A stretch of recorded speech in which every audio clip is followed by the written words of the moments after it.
I don't think I did last time. Okay, cool. So we're recording and we're good to go. So we're live on Soul Awakening Academy with my spiritual mama. So Nicola Crawford, or Etta's Botanica, people can find you under.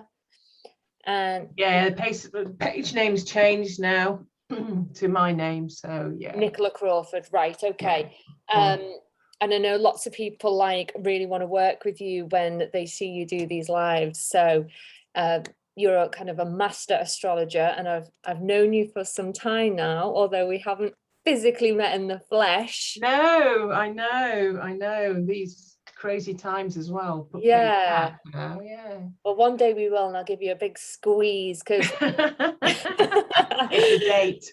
Because you really have been massively part of my journey. So it's been amazing how we just, from that one reading, you sparked my interest so much in astrology. Right. So let me make you co-host.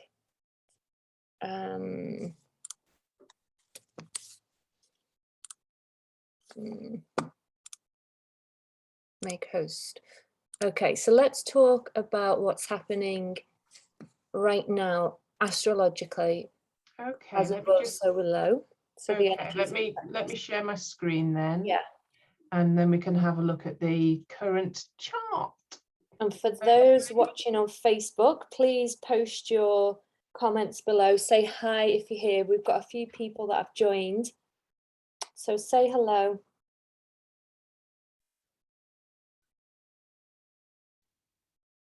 Okay. Ooh, this looks interesting. Yeah, it's actually the chart for very early Tuesday morning, because we're building up at the moment to a full moon. Yeah.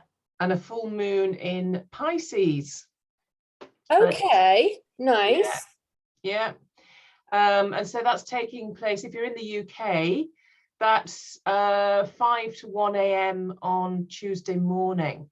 So you're going to start feeling the build up to this. Whenever the moon is in Pisces, it always, and Cancer, in fact, any of the water signs, it always feels more intense.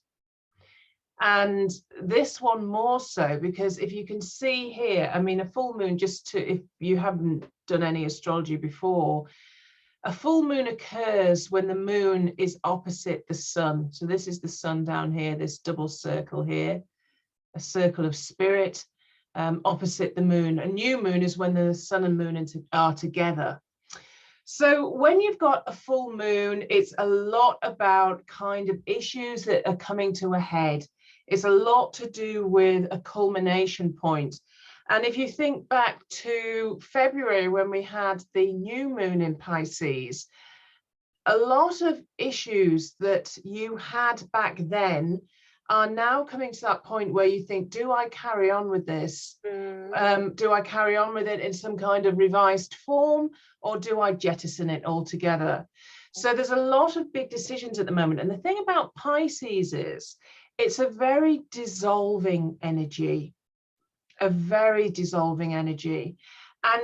it's intensified at the moment, or certainly will be at this full moon, because she's right next to Neptune. And Neptune is a very spiritual planet, but a very watery planet, a planet of boundarylessness and not quite knowing where the edges of things are, and where the limits of things are. That couldn't be more opposite in the energies because of the sun, Mars. Yeah, I was just going to say that. So you've got all this amorphous watery energy with the moon, and then with the sun we've got Mars, fiery Mars. Now Mars is fiery, he's a warrior, but he's just moved into the sign of Libra, or is just about to move into the sign of Libra. And so when you get Mars in Libra, Mars can't be quite as rambunctious as he normally is. He has to be, Libra's a sign of relationship and balance. And so instead of just acting in his very reactive, fiery way, he has to start being a bit more charming and considering other people. Okay.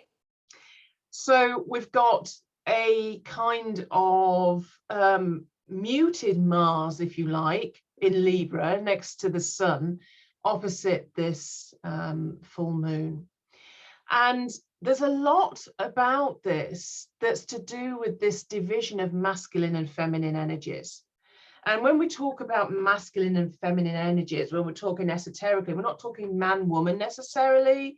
It can be any kind of gender or denomination. It's just, you know, a masculine energy is that kind of forward motion, powerful energy. And the feminine energy is the fallback, if you like. It's the passive energy in the universe. And the two things coexist in order to work together. Now, the thing about this moon is, this full moon, there's a couple of things going on that are quite interesting, and not just this these alignments with Neptune and Mars. One is that Venus on that day is opposite Uranus. Wow. But also both of these are in square to Saturn.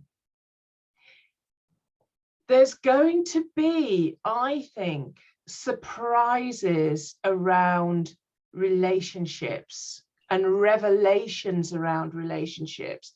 It's a lot to do as well with this Mercury, who's, you know, he's going through his shadow period at the moment. At the end of this month, he goes retrograde. He's going to be retrograde most of October.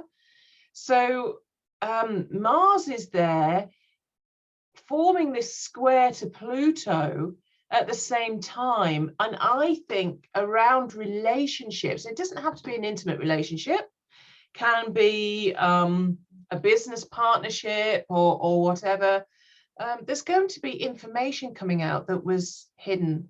On a global scale, we're in that time of accelerated reveals and information coming to the surface. And around this full moon, there's definitely going to be some big political reveals, definitely. And so that's going on. But the intensity around relationships is partly due to the fact as well that Venus is in what we call mutual reception with Mars. Okay. They're in each other's signs. Yeah. And so Venus is in Scorpio, and in ancient astrology, Mars was the ruler of Scorpio. And then we have Mars in the Venus-ruled sign of Libra. So when you get two signs who are in each other's signs, it means that they're lending each other support. Okay. So there's actually a lot of support to work through relationship issues at this time. Okay. And these two stay in mutual reception until October the 7th. So this is a big window for working through relationship problems and difficulties. Now, the big thing is, it's going to take a lot of peeling of the onion because Venus is in Scorpio. And Scorpio is that really intense energy of having to break things apart and put them back together again. You're really going to have to face your own behaviors within a relationship setting. So, for example, if you are a commitment phobe, or if you're overly critical of your partner, or whatever it is, then that's a reflection of your energy, and you're going to realize this over the next couple of weeks. Whatever they're doing is a reflection of something in you. So this is quite intense energy that we're building up to over the next week. It's definitely not easy energy. It's not easy energy. What do you think, Anne-Marie? I think, well, for a start, this is basically my chart because I'm Cancer rising, Jesus. So yeah, I'll be looking out for that date. It's interesting what it's trying to show us about the male and the female energy kind of being in opposition. Yeah. And I mean, it's, you know, saving grace that you say Mars and Venus are actually supporting each other. So that's right. Yeah, so that's a good thing. But I'm just thinking, okay, what is it trying to tell us about our own male and female energies? Because sometimes it's a case of, you know, which one wins? Is it the male power that's going to win? Is it the female power that's going to win? But I'm just wondering what it might be trying to tell us, especially with a lot going on in Libra, that maybe it's trying, and it might be unpleasant, to help us see the shadow, the Venus in the Scorpio, the Neptune and the moon kind of making the reveals around our shadow in relationships. Absolutely. I mean, you're right about all that Libran energy. And of course, the day after this moon is the autumn equinox. So the sun's going to be in Libra as well. So there's a lot of rebalancing that needs to be done. And you interestingly used the word power as well, because all this energy is feeding into Pluto, and Pluto is all about power. And power that's used in a good way, and sometimes power that's misused. So I think that we're going to be looking at all of this. I think for me personally, never mind kind of intimate relationships and looking at our role within that, and there's a strong message here, a strong narrative about that, definitely. Yeah. The sun opposite Neptune is often about deception. And that can be self-deception. But more often than not, it's about when, because this is this polarization energy at this full moon, it's deception or being duped by another. And this is why I think, because there's so many big planets in play here, we've got all the big outer planets, which are all retrograde. We look at this, we've got Uranus still retrograde, we've got Neptune, we've got Jupiter, we've got Saturn, we've got Pluto. So this tends to be more of an energy at the moment that's transpersonal rather than personal. Yes, for some people, there are going to be relationship issues going on. And if you're not in a relationship, sometimes Venus speaks to money. Yeah. So you need to be quite careful, because there can be, opposite Uranus, there can be big money surprises popping up at this time. And they can be good or bad. It depends, what surprise Uranus decides to have in Scorpio. But nonetheless, I think because this is involving a lot of the transpersonal planets, this is more about a global energy, a global energy of deception. Yeah, but I think it depends where this sort of lands in your chart, obviously. But what's like coming through to me, I just like wrote it down, is to me, those two forces that are going to be opposite each other are the polar opposites of each other. And what I think it's going to present us with is how we act versus how we feel. So you've got the conscious and the subconscious mind. So you've got the sun and the Mars. That's really about our kind of conscious, how we go out and approach the world. But then the moon and Neptune, you couldn't get any more kind of etheric and dreamlike and subconscious than those two. So I really think it's the conscious versus the subconscious mind, and that can play out in so many different ways. But a simple way is how we act and present ourselves versus how we feel. Yeah, love that.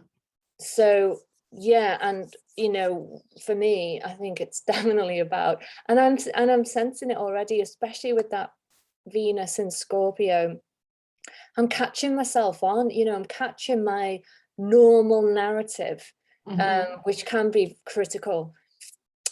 Because I'm looking for a way out of, certain situations where it might negate or make me vulnerable. So I look for a way out. And actually, the other inner voice now is kind of telling me that's not true.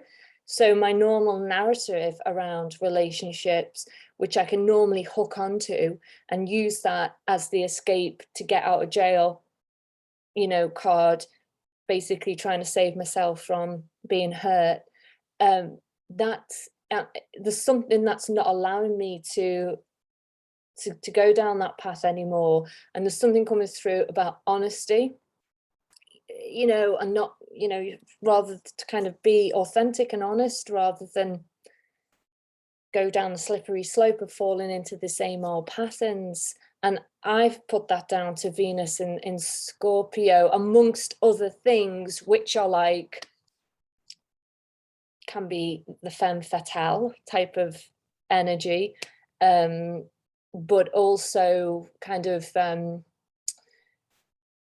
I also find it quite empowering as well, at Venus and Scorpio, because in a way, I feel like that energy allows you to not put up with certain shit, and it gives you the prowess to be like, no, no, that's not how it's going to be, and maybe set boundaries.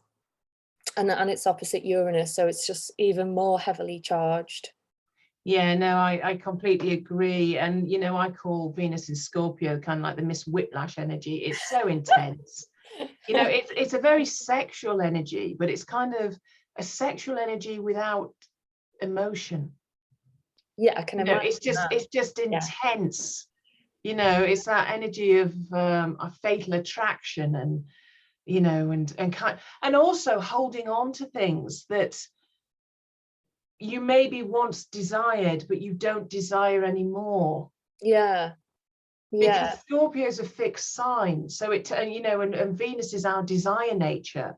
So we're having a look at everything to do with what we actually want now, what we Yeah. really want. And that word that you used, honesty, is so pertinent for now. We have to be absolutely honest about what we want. Know thyself. But I still think Uranus there is going to bring some real, I mean, you know, I was going to say surprises, but Uranus is also called the guru planet. He's also a planet of enlightenment. Mm, So depending on how you're keying into this energy building up to next week, it mm. can be a very enlightening time. It can be a very breakthrough time, but it also can be one where, you know, of sudden realizations and eureka moments around the things that you thought you desired and thought you were going to hold on to.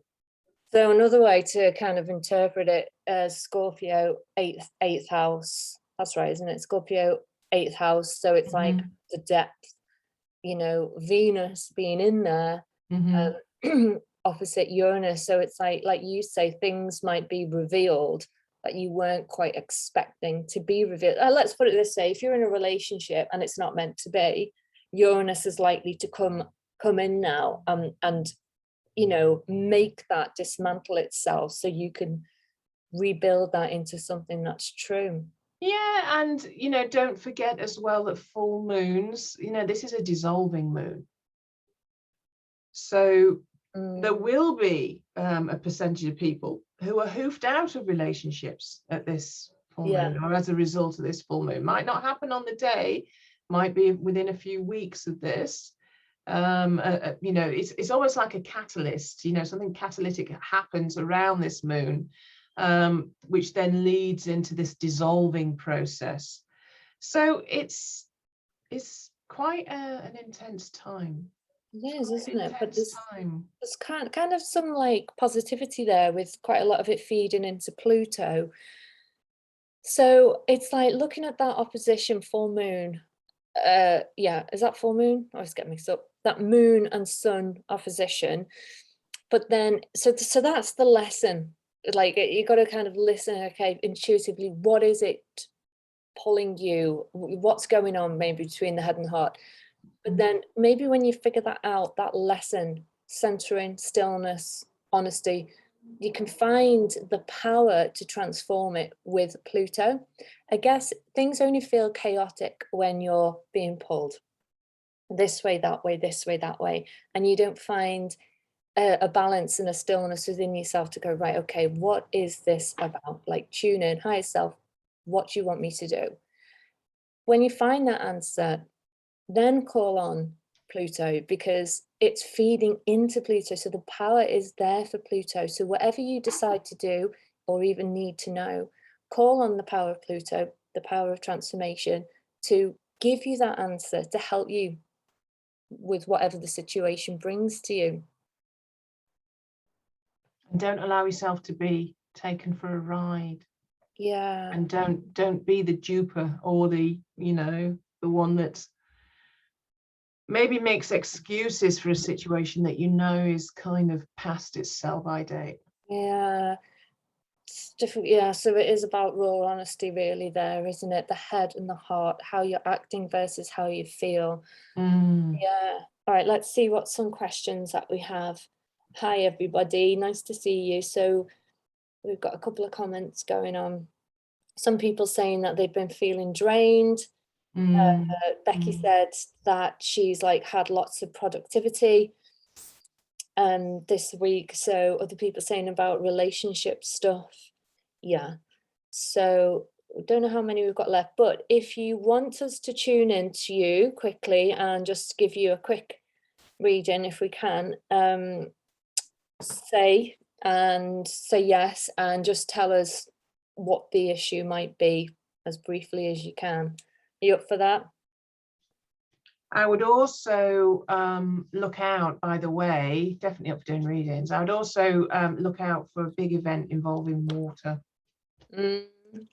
Yeah, that seems. With this configuration, it can bring really kind of momentous events. Yeah, definitely. God, yeah. Right. Amy, relationship. All right.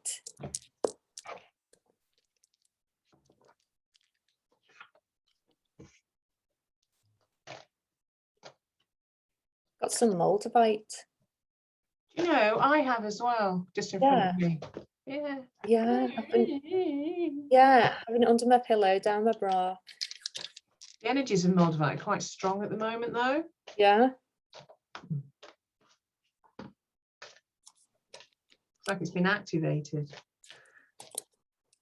I had some weird dreams at the beginning, but I've not noticed any. I think I was expecting like some kind of alien to walk in through the bedroom door. Hasn't happened. All right, so for Amy, I get the number 4. I get Pisces and I get Leo. So Leo, definitely like your self-esteem, your confidence. 4, I think, is asking for stability. Pisces, I don't know how to interpret that right now. I'll just pull some cards. What do you get, Nicola? I've got the Knight of Pentacles. Yeah. I've got the King of Cups, which is a very Neptunian card, and Temperance. Now, those are really kind of interesting cards to have around a relationship because it's throwing money into the mix. Okay. And I just feel potentially, Amy, there's a situation where you need to be very careful. I mean, I don't know whether you're making decisions with a partner at the moment over some kind of investment or whether there's money that's come between the two of you. But Temperance is about balance and needing to balance. What's that? Justice card. Yeah. So again, balance, relationships. Yeah. And even contracts and stuff, like you say, money. Yeah, but I just have a feeling that this is something where there is a situation where something isn't or hasn't been revealed, hasn't been said.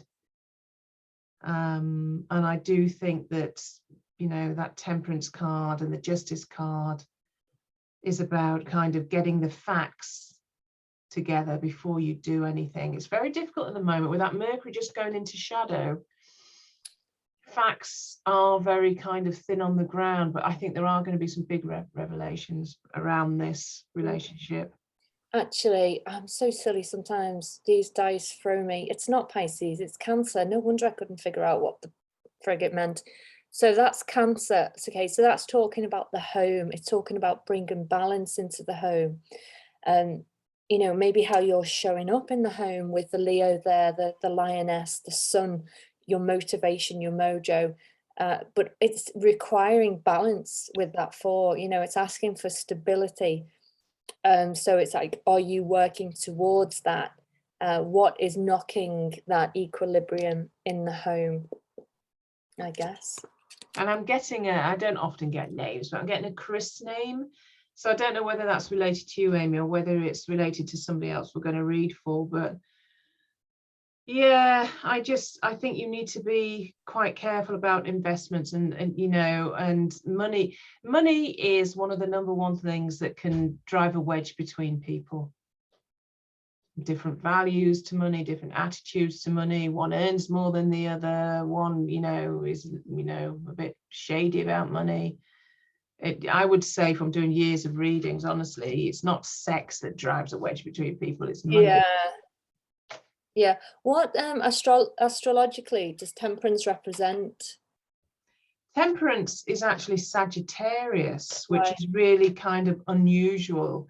And it's quite interesting because, you know, you've got that figure there, this angelic figure, which is actually Raphael. So it's about using the mind as well, you know, the mental faculties. But what he's actually doing is balancing fire and water, you know, together. So it's very alchemical. So sometimes that card comes up when you've got two people who are very different. You know, one is very fire, one is very water, and it's about finding that center point, that blend, that compromise point between the two of you. But it's also, you know, this full moon is very fire versus water. So it's going to bring issues up about, okay, you know, we've got these differences, but what can we actually do? If we're honest, where can we compromise here? Yeah. Without compromising ourselves. Yeah. And with the Justice card, it's about Libra and balance. So if you think, you know, with this opposition, things may come to a head, but don't forget, if you're honest, you can really call on Pluto to give you the power to know which way to go or what to do. Okay. Careful of Pluto. Yeah. Call on his nice side. It's right on my sun. Really? Oh yeah. Okay. It completely revises everything, you know. No half measures with Pluto. Oh. So Gemma Davis is saying yes, please, and hers is business.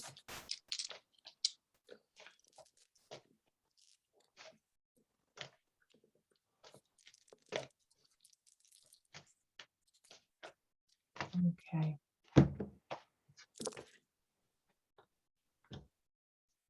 Do you want me to go first, or you? Oh, this is very businessy. Yeah, you can go. Mine isn't. Yeah. Go. All right. Well, she's got Gemini, third house, and the sun. So you couldn't really get much more about business than that, could you? In communication. And commerce. Mm-hmm. Yeah. But what you do have, Gemma, for the chakra runes is the, I'd say, solar plexus chakra on top of the root. So how do I interpret that? It could be that there's a wobble in confidence, or that you're potentially being overly enthusiastic right now, or I don't know, I more feel that you're telling yourself certain things around root chakra issues, which are all about security. So let us know if any of that makes sense. But what did you get, Nicola?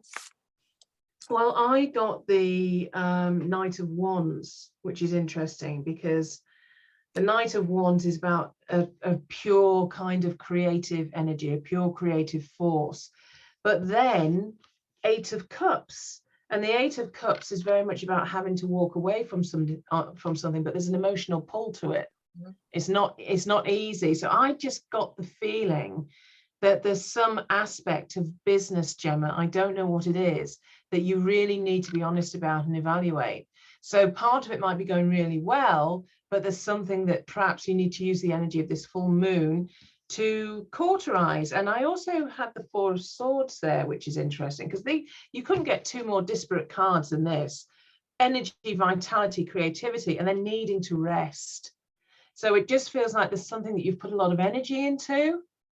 There's an emotional kind of tie to it. I mean, there always is, isn't there, when we run our own businesses and this kind of thing, you know, you don't let things go easily. But I would just evaluate things very carefully, because there's a certain sense of loss with that Eight of Cups. You know, don't be caught short. So it kind of ties into what Anne-Marie was saying about, you know, the root chakra and this need for survival. So you need to be honest, you know, because otherwise, you know, that Venus Uranus thing can bring some nasty financial surprises if we're not honest with ourselves. And I pulled the Justice card as well for you, Gemma. So that again is about trying to bring balance into this situation. I mean, you know, what came to me then is this card that the lady is blindfolded. So in a way, we have to use our senses. you know, using your mind, it's a conscious thing, but using your senses, it's a subconscious thing, which really, it's the subconscious mind that actually controls most of what we do and how we respond and how we react. So maybe just try tuning in a bit and meditating on it, and find out if your fears are real. Yeah. Okay, anybody else?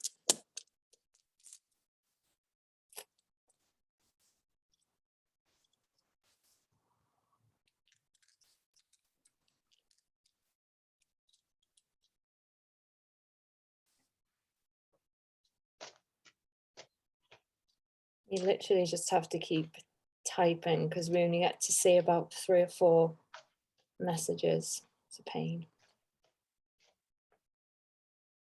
So Shirley, okay, and hers is business as well.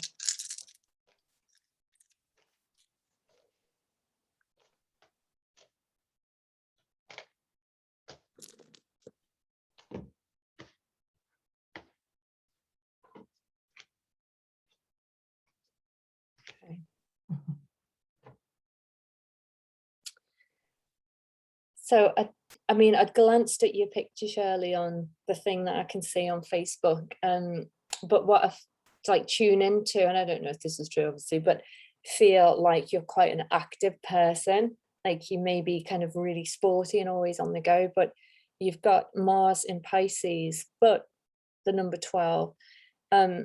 So Mars in Pisces can just mean it's a little bit harder to actually put the physical stuff in. So there might be a lot of action going on in the dreams and the subconscious and the thoughts. The inspiration might be there, but actually putting that into physical practice might feel a little bit difficult for you right now. Let us know if that resonates with you. But yeah, what do you think, Nicola? Yeah, I mean, you know, just Mars in Pisces I completely agree there. I mean, it's just, you know, you're whatever you do, it tends to go nowhere. And this really fits in with, you know, I've got the 8 of Swords, and the 8 of Swords is a card or an energy of not really having the full picture. There's something that's there. I mean, in traditional cards, it's a woman surrounded by swords, so she's surrounded by her mind, and she doesn't think there's a way out of something, but there is. It's just that she's not going inwards in order to find it. A bit like the last card for the last reading that Anne-Marie pulled is kind of, you know what you need to do. It's just doing it. And Mars in Pisces can sometimes make you a little bit inactive. And so the King of Swords is here. And again, this is all mental energy. You know, this is asking you to plan and to recalibrate and to rethink how to do things. And again, for some reason, I got the 4 of Swords. So a lot of mental energy here. I'm wondering as well whether a bit of anxiety, you know, when you get too many sword cards in a reading, it's too much mental energy.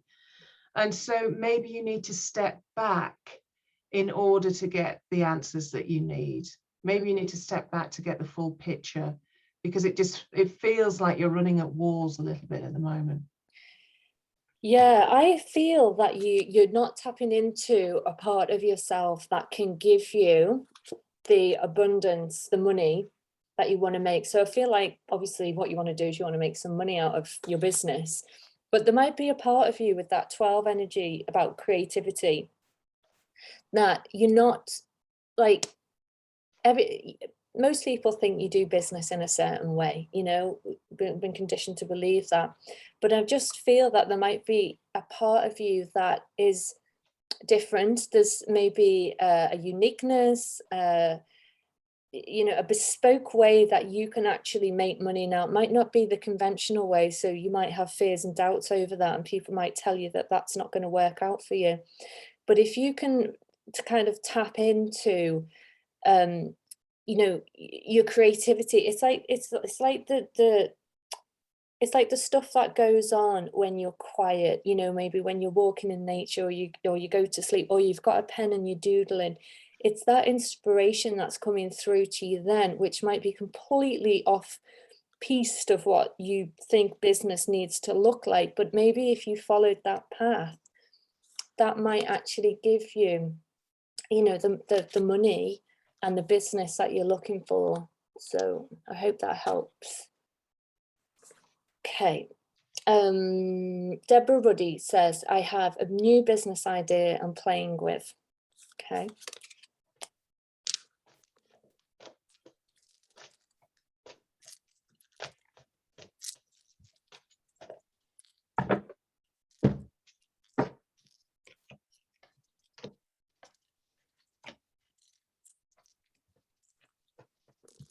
I will just say that now is not, I don't know what your timelines are, Deborah, but I just, now is not a good time to start anything, not with Mercury in shadow. It's a time to kind of just fall back a little bit, tap into that, more receptive ideas phase. And I would say that's true to the end of October as well. So don't rush anything. Definitely not the time to rush anything. And so the cards that I've got are the Ace of Swords, which is mental energy and inspiration. I've got the Empress, which is ruled by Venus. She's very much a Venusian card. And then the Queen of Pentacles. So the idea that you have is going to be very lucrative. Mm. The Queen of Pentacles is a great card around a new business. As it matures, it will grow. It's not going to be something that flatlines, but it needs more planning. Yes, I concur.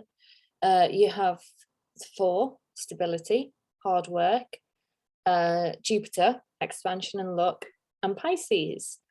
But you also have a couple of chakra stones stacked on top of each other. You've got the throat chakra stacked on top of the sacral and the crown. So I get the feeling, and this could definitely mimic Nicola, the throat is very much about Mercury. It's how we communicate. I'm just wondering, there's just something there around the throat and what you're saying, and maybe it is a bit doing things in haste, and maybe that throat chakra is taking over. Maybe you feel like you have to do so much go-getting right now, when it might be the time with Mercury retrograde just to take stock. And the throat chakra is very much, are you in alignment with your true self? Is what you're saying that you want really matching up, because that vibration creates your reality.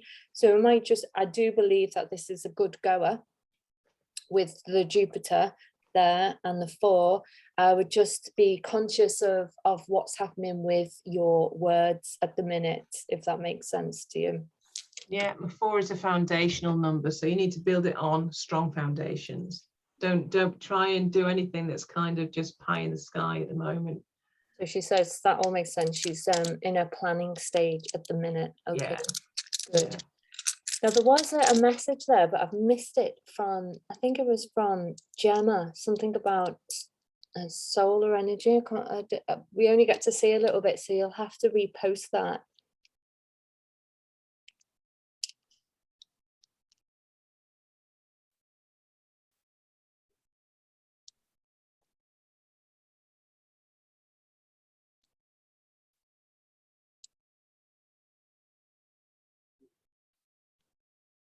See if another one comes through.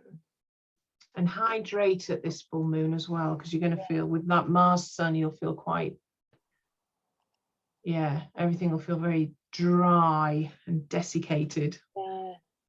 You need to drink more. Okay. We've not had another message. So before we say farewell, if there's anybody else out there that wants us to do a little reading, post it now.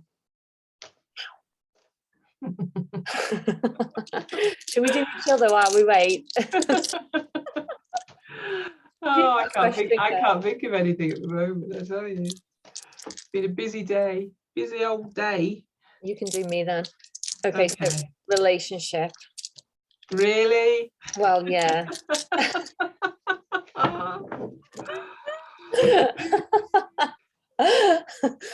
Thanks. I'll be saying this in 10 years' time. I mean, this is really interesting. 7 of Swords. Neptune brings in that 7 vibration. So it's this mental energy of not quite connecting with something, and a lot of illusion there. Remember that this moon is, it's very kind of pertinent. There's that big moon there, the big full moon. So it brings illusion, delusion, self-delusion. Where the issue is happy families. The happy families card. We all want this card. We all want to be here at the 10 of Pentacles, because it's about self-actualization and fulfillment within a family setting with others around us. But then I've got Saturn, the world. And so Saturn can bring structure, but he can also bring tests. So there's something that's not connecting there with your view of the happy families. And that's, if those 2 cards were together, I'd say wonderful.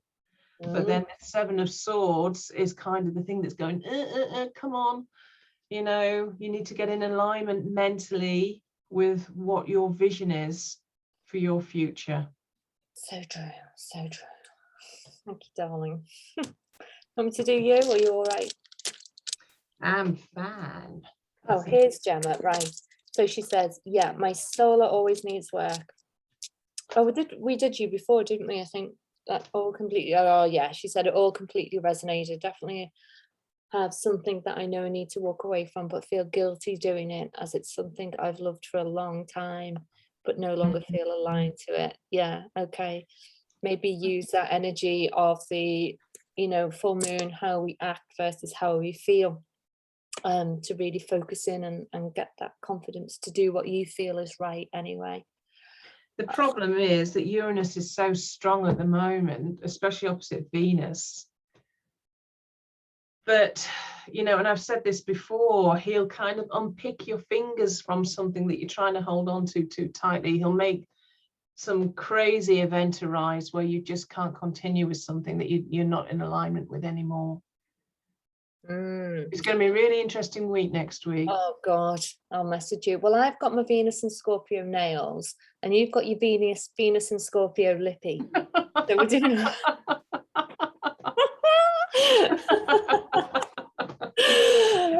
it's funny, I had that conversation. I just cannot be bothered. I don't know whether it's because we've all been at home for so long and all the rest of it, but makeup, hair, oh my God, I used to be at the hairdressers every week. Oh God, yeah. That was a long time ago. Now I'm just like, I cannot be, and it's an age thing as well. It is an effort. I'm telling you, it is an effort. Oh, come on, you always look so glamorous. Oh, behave. You do. You do. Thank you. And I'm just like, scruffing it up. I don't look glamorous. Scruffing it up. Gemma said, thanks, ladies. I love learning all about the position of the planets and effects they have on us. Yeah, it's so interesting. I love it. So Nicola does private reading. She's also got a course on astrology. Yeah. I've got an astrology course. We're 3 days in. I've still got a couple of places on it. If anybody wants to join us, we'll be going through till December. Good. So, we'll post the link in the thingy, and people can find you and book readings. So listen, lady, when you are going to post about your solar returns, Bagsy, I'm the first one, okay? I've been watching out going, I should post it. Yeah, I nearly messaged you the other day. I'll have mine now. Right. What, for 22? Yeah. Let's move on from 21. So thanks everybody for joining. And of course, you can find me at Soul Awakening Academy and Quantum Holographic Echo Healing, where we run online courses in energy healing and spirituality. So take care for now, and we'll see you all soon. Bye. Take care, gorgeous. See you soon. Lots of love.